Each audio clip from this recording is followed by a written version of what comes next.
The 5 Stages of a Dummy's Tooth, Jerry Dixon.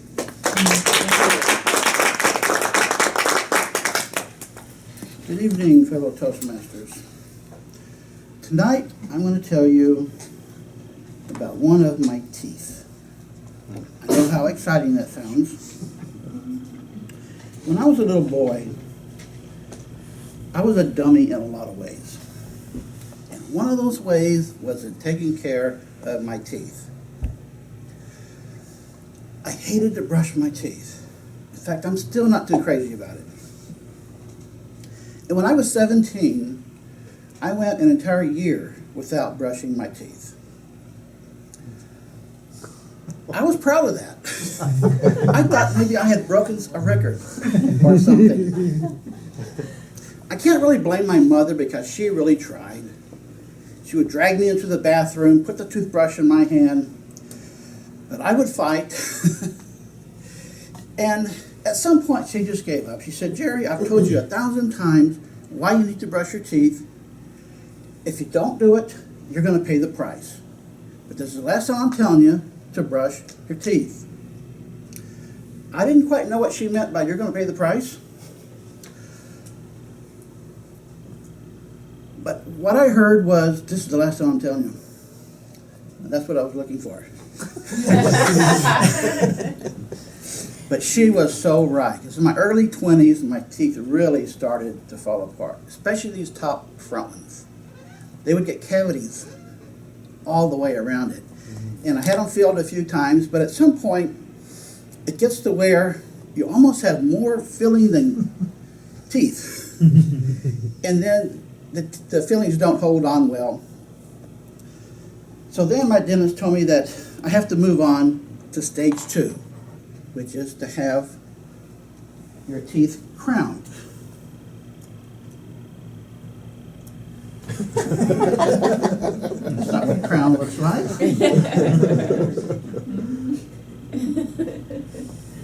That's a crown. The dentist gets out his jackhammer and whittles your tooth down till there's nothing left but a little stump.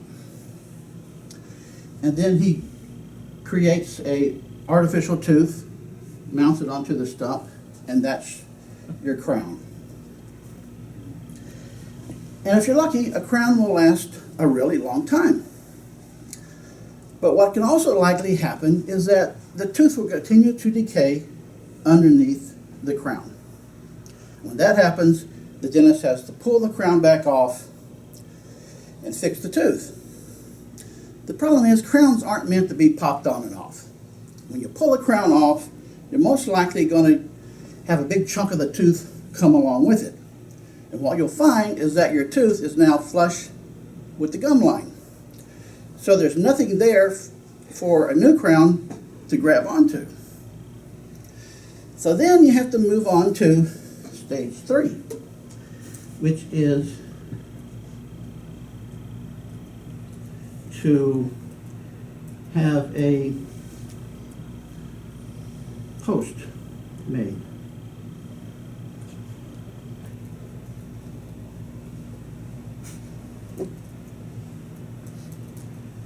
Keep passing it up. There it is.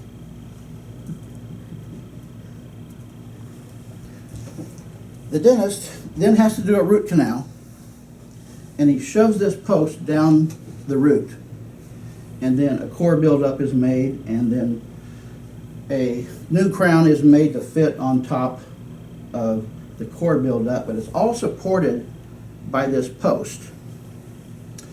And that's not near as strong as a crown put onto a natural tooth. So what you'll find is, maybe years later, it'll start wiggling around. It'll loosen up because the post just doesn't hold it that well for very long. Or the post can break in half. A post is like a tiny nail. So if you take a nail and 2 pairs of pliers and you go like this, sooner or later that nail is going to snap in half. Well, all this chewing is doing the same thing to the post. So after a number of years of all this, the post can just snap in half, which did happen to 2 of mine. When that happens, you really have no choice but to just yank out the entire root of the tooth to where there is just nothing left. And then you move on to stage 4, which is to get an implant. Could you pass this around, please? That is a real implant. And it's like a little bolt that the dentist actually screws into your jawbone and then puts a cap on top of the implant and then puts a new crown on top of the cap. And that looks like a bolt that you would buy at Home Depot for about 5 cents. But it's made of titanium, and the installed price is about $2,500. And that doesn't include the tooth. So that cost me a little over $3,000. Don't worry, I washed the blood off of it. And I've had 4 of them. 3, 6, 9, $12,000. The good thing is that most likely an implant is going to last you for the rest of your life.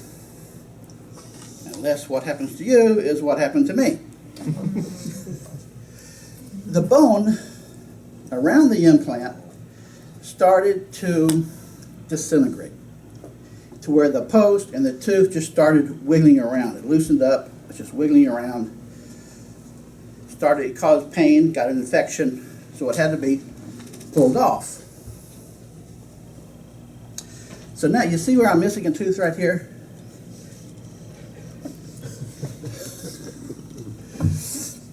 That was in here for 10 years. Came out about a month ago, which is what prompted me to do this speech. So now, after that happens, when you have a missing tooth where you can't put another post into, then you have to move on to stage 5.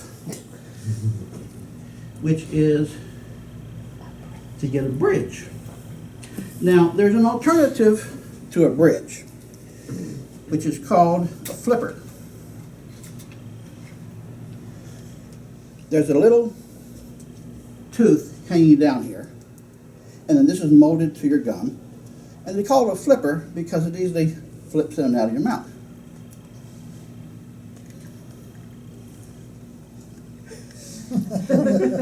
Now I look normal. You can eat with it, but it always feels very uncomfortable. You can probably even tell that it kind of distorts my voice. The only time you're going to want to wear your flipper is when you're having your picture taken, or if you're close enough to somebody where they can tell you've got a missing tooth and you don't want them to know you've got a missing tooth. Otherwise, you're going to hate it. So the best thing to do is to get a bridge. Now, a bridge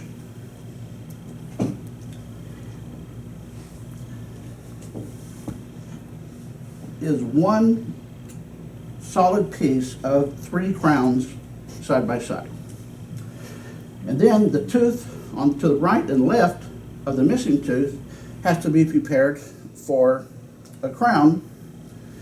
And then this just fits onto the 2 teeth, and then that fills in for your missing tooth.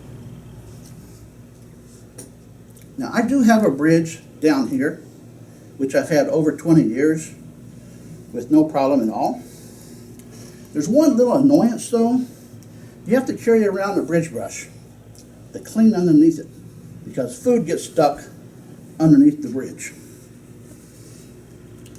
Now, the reason why I haven't had a bridge made for this missing tooth is because the tooth on one side is one of my few natural teeth that I still have left. And amazingly, it's still in satisfactory condition. I hate to let that little guy go because he doesn't have many friends left. And the tooth on the other side is this one, which is a perfectly good crown. And to have a bridge made, I would have to have this crown pulled off, which is going to yank the tooth along with it. Means I got to go back to having a post put in, and like I said, that's not really long-term reliable. So I would have to ruin 2 perfectly good teeth in order to get a post in here to fill in that missing tooth. This is my souvenir. So the moral of the story is, make your kids brush their teeth. And if it gives you any trouble, have them watch this video on YouTube. Mr. Toastman.